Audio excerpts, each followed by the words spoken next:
Alors bonjour et merci de nous accorder un peu de votre temps pour répondre à ces quelques questions sur le mémoire artistique qui fait l'objet d'un débat au sein des écoles d'art.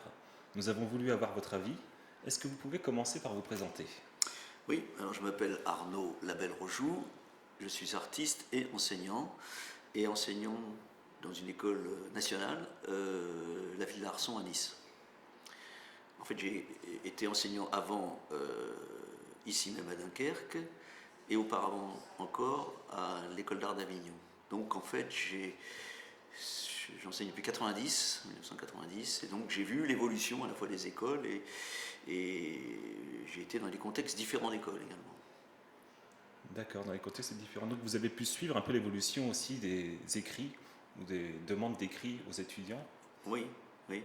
Oui, et bien sûr, les questions vont peut-être être formulées par vous après, mais la demande d'écrit sur le mode, je dirais, du mémoire est quelque chose de relativement récent, mais la pratique de l'écriture, euh, avec moi, en tant qu'enseignant, n'est pas récente. Moi, j'enseignais à Avignon donc, dans les années 90.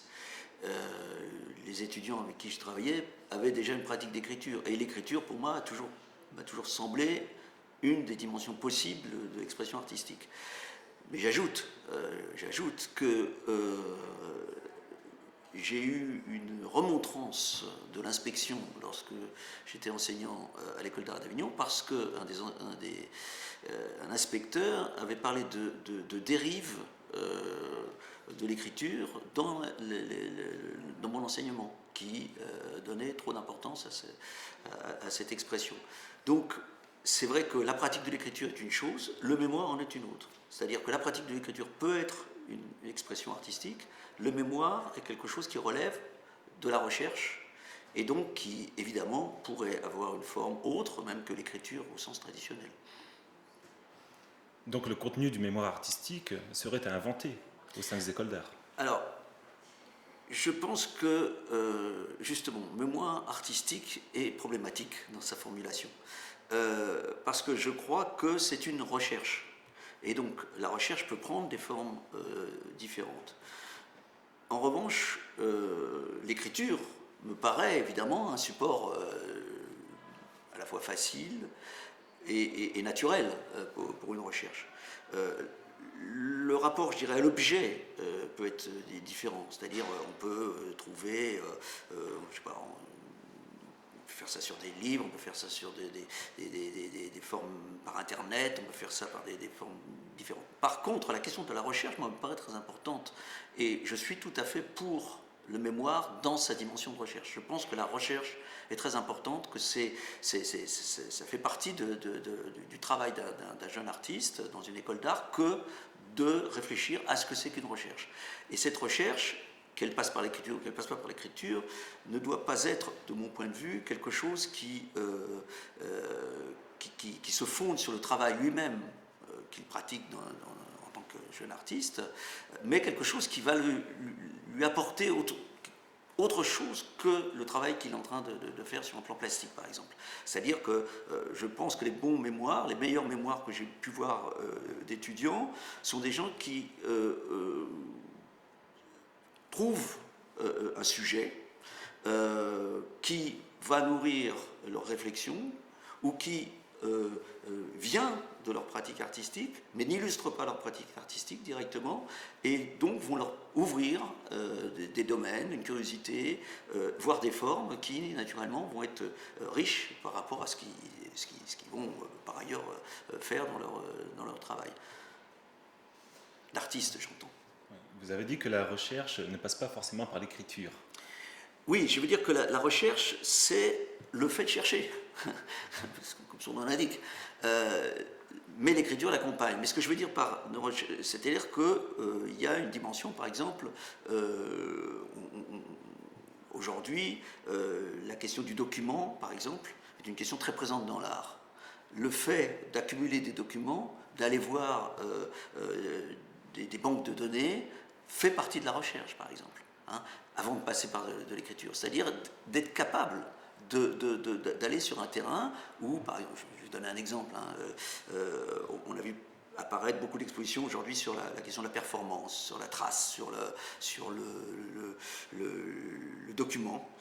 Alors ça va d'expositions très importantes comme il y a pu avoir au CAPC sur Sigma, qui était un festival d'art vivant, mais aussi d'art, mais aussi de musique, etc. Ou à la Villa Arson, il y a une exposition importante autour de l'histoire de la performance sur la Côte d'Azur avec une documentation. Bon, cette partie qui consiste à aller réunir des documents, les analyser, les confronter, ça fait partie de la recherche. La forme après, ça pourrait être l'exposition, ça pourrait être, si je reprenais ces exemples-là pour un étudiant qui s'intéresserait par exemple à un sujet dont il trouverait la documentation, ce pourrait être en effet une forme qui serait un document, un film, etc.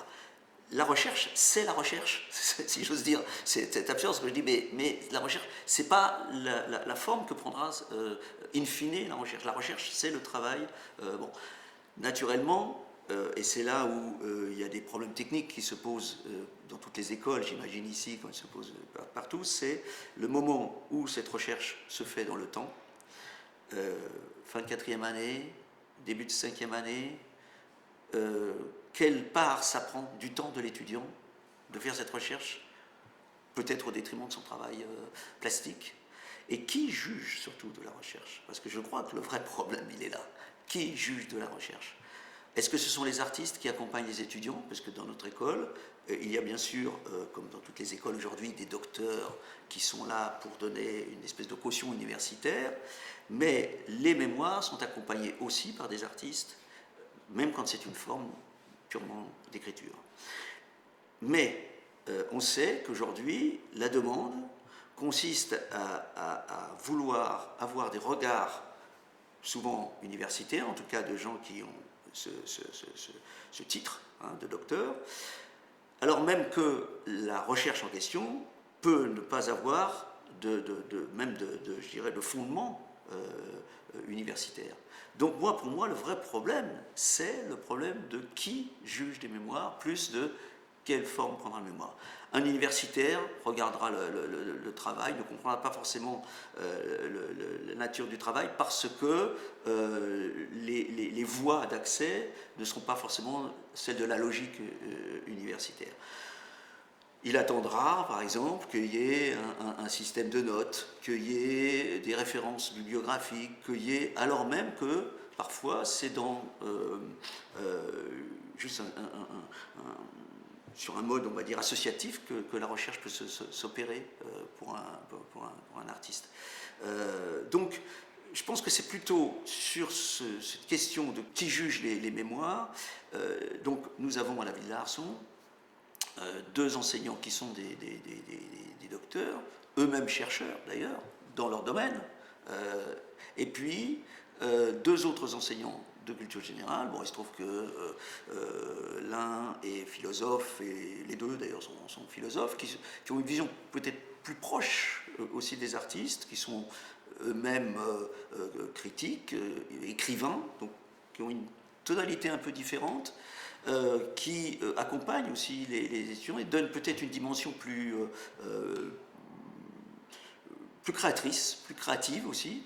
Et puis les artistes eux-mêmes, enseignants de la Villa Arson, qui sur des sujets donnés peuvent accompagner. Il se trouve que l'un des 2 enseignants dont je parle par exemple est plutôt historien et critique de cinéma, donc évidemment c'est plutôt vers lui que les gens qui font un travail qui traiterait du cinéma se tournent, mais il y a une espèce d'assez grande comment dirais-je, déploiement d'accompagnateurs de mémoire, même s'ils sont chapeautés par généralement ces deux tuteurs généraux. Voilà. Ce que je veux dire par là, c'est que, comme je le disais tout à l'heure, de mon point de vue, le mémoire ne doit pas être issu du travail, ne doit pas illustrer le travail. Donc, il ne s'agit pas de faire un mémoire sur son travail. Il s'agit, par exemple, et ça peut être des choses assez drôles, je vais citer des mémoires.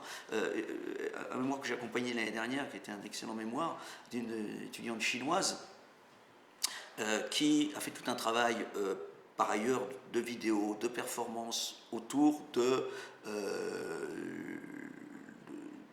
d'un certain nombre de stéréotypes liés à la Chine, au discours idéologique communiste, etc. Elle est partie et qui parlait très bien français pour le coup, donc ça jouait aussi dans la relation. Elle est partie d'une constatation simplement de ce qui fait qu'elle est étudiante avec une espèce de double identité, et donc elle est partie sur, non pas l'art du tout, mais sur vision du chinois vu de France, vision du français vu du Chine. Et donc à partir de là, elle est partie sur des choses très très drôles, très anecdotiques, et qui petit à petit construisent malgré tout son univers, ou en tout cas peut expliquer son travail d'une certaine manière. Donc quand elle commence son mémoire en disant « Nous aimons beaucoup les chiens, comme vous, mais nous les mangeons », c'est sûr que c'est une forme... Et nous aimons beaucoup les lapins, mais vous les mangez, nous les avons en animaux domestiques. Ça pose tout de suite un problème, une question, et bon, nous mangeons avec des baguettes, et donc tous nos aliments sont coupés en petits morceaux. Vous mangez le poulet avec une fourchette et un couteau, et on se demande parfois comment vous arrivez à couper certaines choses, parce que c'est pas fait pour être... Il faudrait le couper auparavant. Ça explique aussi des choses de la pratique, même artistique. Et donc c'est pas directement lié à son travail d'artiste ou d'étudiant, mais voilà. Et donc on pousse un peu les étudiants à aller chercher des territoires un peu obscurs qui pourraient éclairer un peu étrange que j'ai obscur qui vient éclairer, mais enfin, des territoires qui semblent périphériques à leur travail, mais qui évidemment ont une incidence pour expliquer au moment du DNSEP le travail. Donc les écrits ne doivent pas être forcément en adéquation avec la création plastique. Voilà, exactement. Je pense qu'ils ne doivent pas être en adéquation directe. Ils peuvent l'être, mais je ne connais pas d'étudiants qui aient fait un travail sur une recherche sur eux-mêmes. La recherche sur eux-mêmes, ce serait absurde, c'est leur travail même. Le travail de l'art, c'est une recherche. Donc, comme on demande de faire une recherche, il faut que cette recherche, elle soit périphérique à leur travail, vienne le nourrir. Donc, ça peut être sur des choses très, très, très, très différentes. Ça peut être... alors, il y a une chose que je pense quand même, parce que je ne voudrais pas qu'on pense que je suis aussi, après coup, contre l'écriture, ou que je laisserais supposer que l'écriture ne serait pas forcément le bon moyen. Je pense que, en revanche, une des choses qui se passe avec l'écriture, c'est que, bizarrement, l'étudiant est plus démuni du côté de l'écriture que dans d'autres moyens. Il acquiert très vite des moyens techniques, photos, vidéos, dès la première année dans les écoles d'art, et j'imagine ici aussi. Et l'écriture, souvent, quitte le lycée, le rapport à l'écriture devient la chose la plus difficile pour eux, au fond. D'où le problème.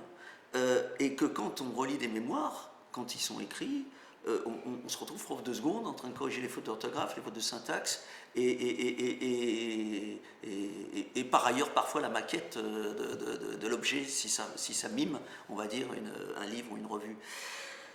Donc c'est intéressant aussi de le programmer dans les écoles en tant que pratique de l'écriture. C'est ce que je disais tout à l'heure. Moi j'étais plutôt, et même quand j'étais à Dunkerque, je pense que ma présence en tant qu'artiste écrivain, je dirais, artiste qui écrit, pouvait avoir une incidence sur le travail des étudiants. C'est-à-dire qu'il ne faut pas abandonner malgré tout l'écriture, parce que l'écriture peut être un moyen d'expression artistique. Donc je défends beaucoup l'écriture en tant que moyen d'expression artistique, et je pense que un jeune artiste a tout intérêt à avoir une maîtrise aussi de l'écriture, de la langue, pour présenter par ailleurs, autrement, son travail.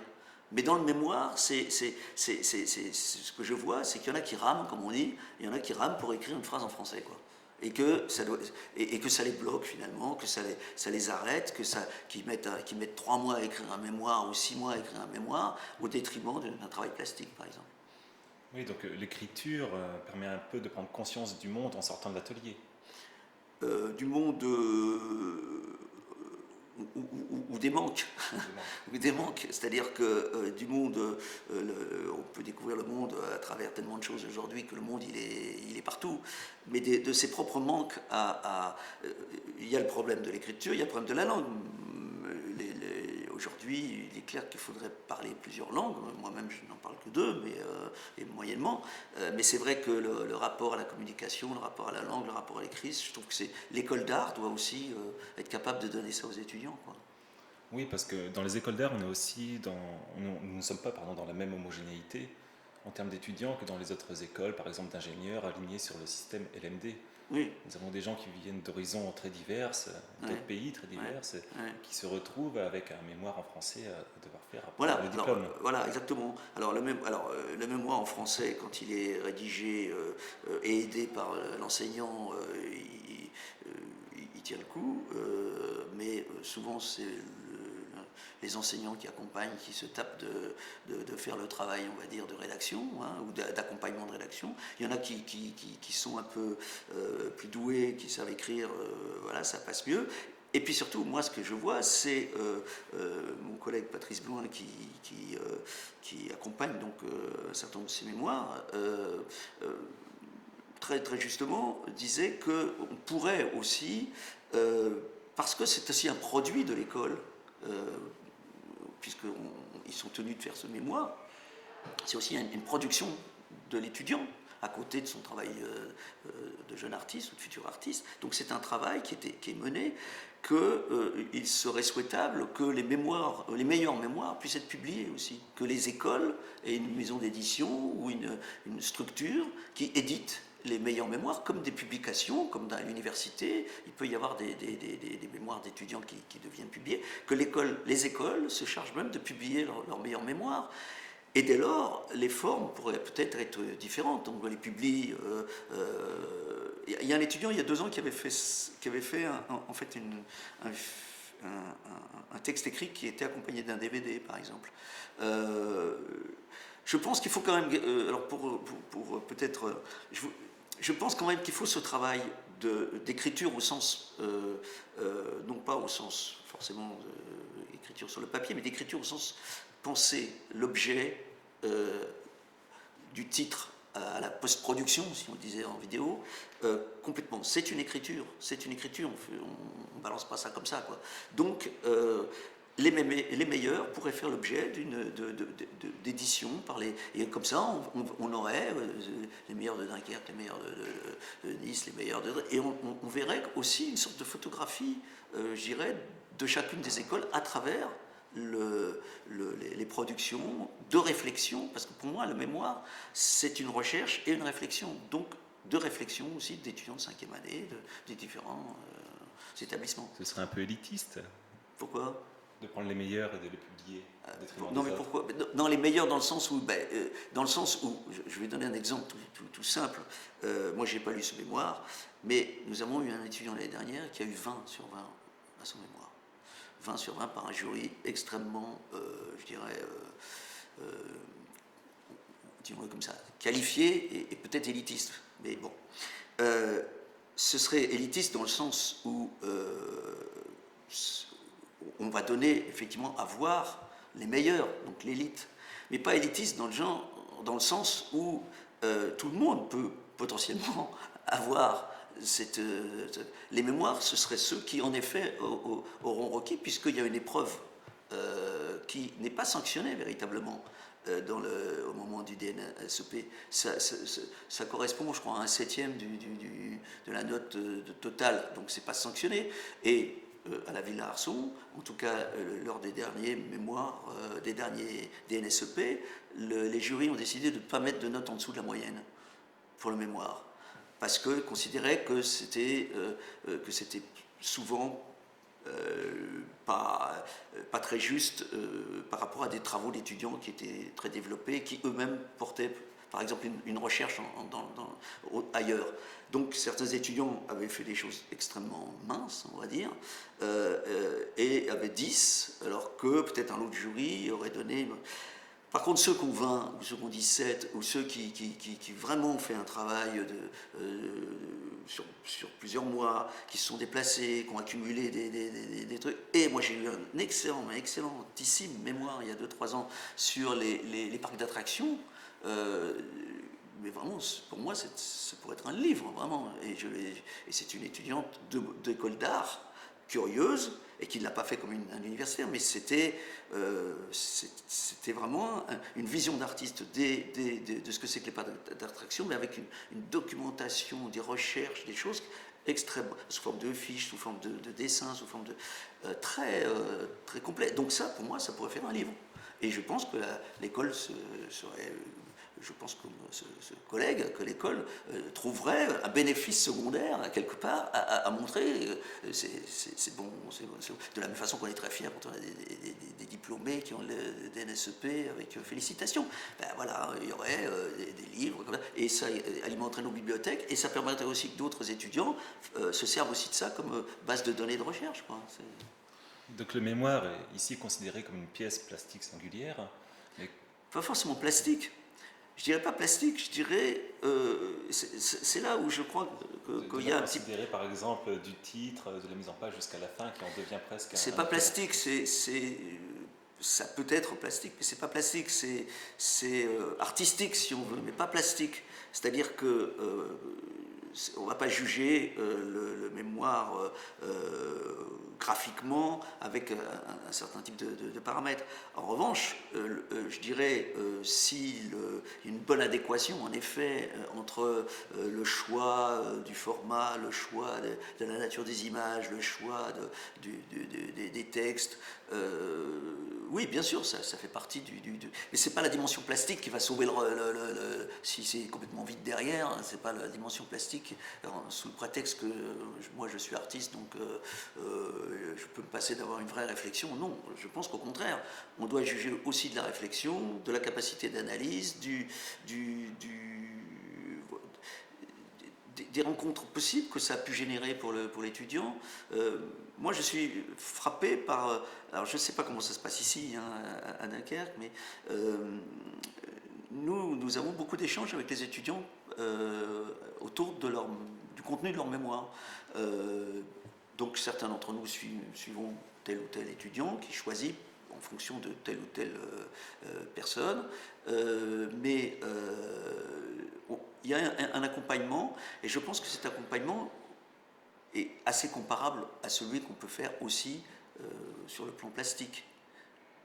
Mais il peut être, par exemple, de nourrir l'étudiant de certaines pistes auxquelles il n'aura pas pensé, de faire rencontrer ou inviter par exemple en workshop des gens qui à un moment donné pourraient être bénéfiques pour un certain type de travail qui est mené, etc. etc. D'accord. Nous avons aussi parlé du mémoire comme pouvant être, en tout cas en partie, la restitution d'étapes de recherche de l'étudiant. Mais alors qu'en est-il de la soutenance ? Alors voilà, la soutenance, c'est ce que je disais au départ. Je la crois problématique. Je ne sais pas comment vous la pratiquez, vous, et si même c'est une règle. Nous, ça se passe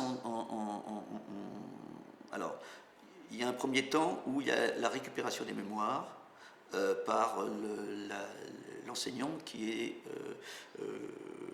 accompagne donc la partie théorique, on va dire. Il communique ses mémoires à un docteur extérieur invité.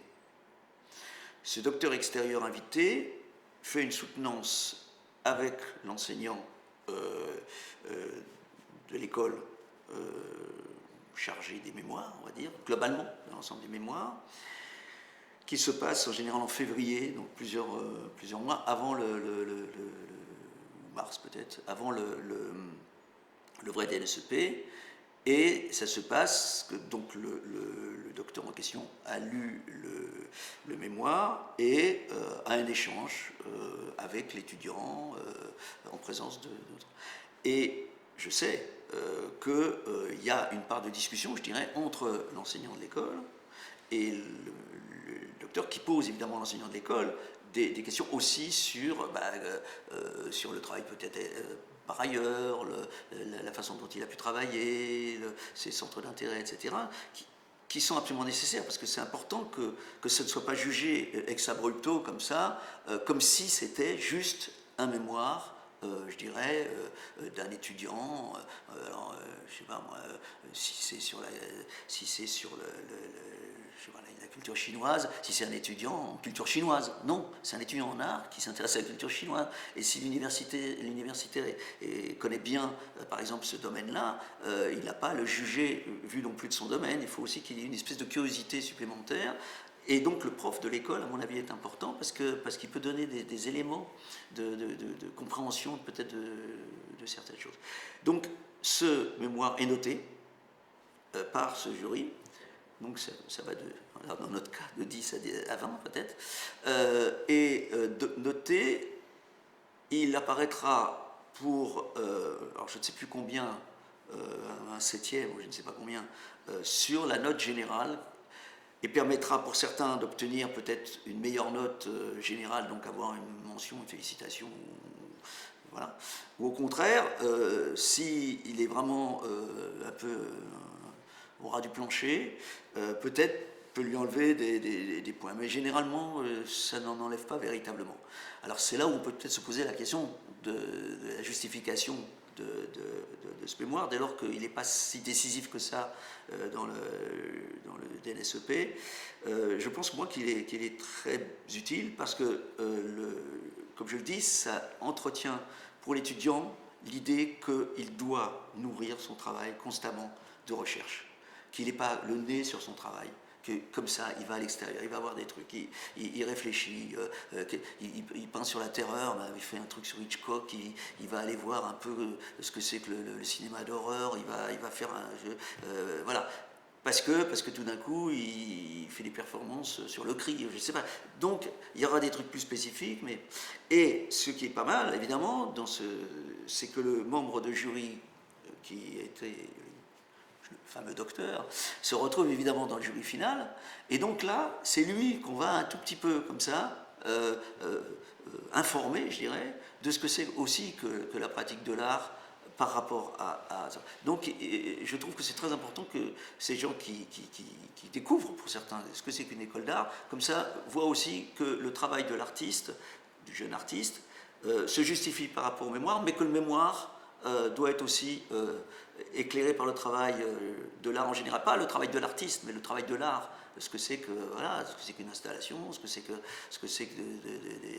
des photos, alors même qu'on a parlé de la question de la représentation, ce que c'est que voilà. Je pense que de ce point de vue-là, je pense que c'est pédagogique dans les deux sens. D'accord, c'est d'où l'intérêt un peu de faire un mémoire un peu détaché des créations plastiques, oui. pour ne pas expliquer au jury ce qu'il va voir un mois plus tard. Exactement. Exactement. Et je pense même que c'est un peu piégeant, piégeux, j'aimerais comment dire, de parler de son travail. On est en train de le faire, et c'est ça la recherche en art, c'est le travail lui-même, d'une part. Par contre, ça ne veut pas dire qu'il ne faut pas avoir de regard sur son travail. Il faut la capacité d'analyse, savoir reculer de 3 pas quand on le met au mur, savoir vraiment. Mais il faut savoir le nourrir aussi. Je pense que la recherche peut être un lieu pour le nourrir. D'accord. Et j'ai peut-être une question un peu plus personnelle. J'ai constaté que vous accordiez beaucoup de place à l'écrit dans vos travaux, avec beaucoup d'éditions. Oui. Est-ce que vous pouvez nous en parler, si ces écrits entretiennent un lien particulier avec vos pièces plastiques, ou sont plus autonomes? Il y a plusieurs types d'écriture dans mon travail, plastique ou pas plastique d'ailleurs. Il y a plusieurs types d'écriture. Il y a la graphie, enfin le fait d'écrire des choses à la main, parce que j'ai toujours considéré que, enfin pas toujours, enfin, dans l'évolution de mon travail, il est apparu à un moment donné que j'aimais beaucoup titrer les choses, et que le rapport au titre me paraissait essentiel dans le rapport que moi j'entretenais avec le visuel, on va dire.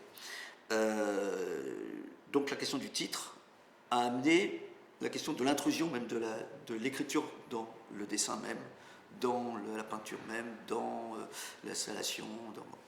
Alors ça, c'est un type d'écriture. Voilà. Et puis un autre type d'écriture qui est une espèce d'écriture théorique, on va dire, mais qui est nourrie qui serait plutôt d'ordre de la réflexion, qui passe souvent par une curiosité, on va dire. curiosité, mais enfin curiosité des autres, curiosité de l'histoire dans laquelle je m'inscris, la performance par exemple. J'ai écrit sur la performance parce que voilà, c'était un domaine qui était peu traité, qu'on m'a proposé d'écrire ce livre et que j'avais la curiosité d'aller voir historiquement comment tout ça s'articulait. Mais évidemment, c'est là où on rejoint le rapport à l'artiste, avec un jeu très présent. C'est-à-dire, je pense que l'écriture, comme d'autres expressions, elle a une forme, elle a une couleur, elle a un débit personnel, et donc ça se retrouve y compris dans ces livres-là. Mais ces livres, par exemple, peuvent traiter aussi bien de... il y en a un qui est né ici, en fait, à Dunkerque, par exemple. J'ai une année, en tout début d'année, où on nous demandait, comme ça, aux enseignants, sur quoi on allait travailler avec les étudiants. Parce que j'avais justement, et ça je peux le dire, parce que ça c'est très important de le dire à Dunkerque, j'avais un poste, j'étais sur un poste ici, qui ne peut plus exister, je pense, maintenant, avec les règles peut-être des écoles d'art, c'est que j'étais enseignant de culture générale, artiste. Donc, je dispensais des cours dits de culture générale, mais qui passaient par ma propre sensibilité. Alors, j'ai pu faire un cours sur la chansonnette, j'ai pu faire un cours sur des choses très, très diverses, parce que ça partait évidemment de mes propres préoccupations. Et une année, on me demande sur quoi je vais travailler. Et je ne sais pas pourquoi, j'ai répondu le scandale en art. Et j'ai réfléchi sur la question du scandale en art, j'en ai fait des cours, et ce cours a fini par faire un livre, Leçons de scandale, donc c'était même très, très littéralement ce que j'avais fait, des leçons autour du scandale, qui sont à la fois des réflexions sur ce que c'est que le scandale en tant qu'événement, hein, ce que l'art doit au scandale ou pas, et j'ai évidemment été faire quelques petites recherches historiques pour situer un petit peu le scandale, et par ailleurs j'ai donné à l'écriture, alors assez naturel, j'ai pas été changer d'écriture pour écrire un livre sur le scandale, mais disons que j'ai donné une espèce de tonalité générale, un peu manifeste comme ça, le manifeste étant souvent un des modes par lequel le scandale arrive dans l'art. Donc j'ai donné un ton assez manifeste à ce livre, Le son du scandale. Donc voilà, et donc ce livre, que je dois à Dunkerque, au somme, à l'école de Dunkerque, est né d'une curiosité, et donc quelque part ça pourrait être un mémoire, voilà, typiquement, c'est-à-dire que je me suis donné une recherche, je l'ai traité à la fois historiquement, je l'ai traité graphiquement, il y a des petits dessins dedans, je l'ai traité dans la durée, puisque j'ai fait pendant une année des cours autour de ça, j'ai écrit d'une certaine manière, mais ça ne ressemble pas à un livre d'universitaire sur le scandale, parce qu'il y a des choses qui ne sont pas prouvées du tout dedans. Très bien, je pense qu'on a fait le tour de la question. Non. Moi, je pense que vous n'avez pas fait le tour de la question, parce que je pense que c'est inépuisable, et que je pense même qu'en y répondant comme j'y réponds, je me rends compte que je suis moi-même souvent emporté un peu par la parole. Hein. C'est-à-dire que j'anticipe, non pas les questions, mais j'anticipe ce que je voudrais pouvoir dire. Je m'aperçois que je ne dis pas certaines autres choses. Donc c'est-à-dire qu'en fait, c'est assez inépuisable, parce qu'il y aura une chose il y a plusieurs choses qu'il faudrait ajouter.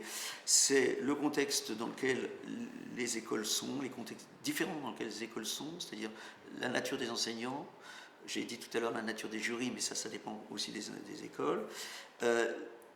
Les moyens techniques aussi dont disposent les écoles, les possibilités, par exemple, de voyage ou d'ouverture dont disposeraient certaines écoles que d'autres n'auraient pas, etc., qui font que, on parlait d'élitisme tout à l'heure, je pense que, je ne suis pas pour l'élitisme du tout, mais je pense qu'effectivement, tout le monde n'est pas exactement logé à la même enseigne, et peut-être qu'il y a des pistes aussi qui peuvent s'ouvrir dans des partenariats avec l'extérieur, qui ne sont pas forcément l'université, mais qui peuvent être aussi l'université, parce qu'il y a d'excellents universitaires, je ne vois pas comment est-ce que je n'en fréquente pas, que je ne lis pas de livres d'universitaires, mais qui évidemment, montrent que voilà, tout le monde n'est pas logé exactement à la même enseigne. Mais merci beaucoup. Merci à vous.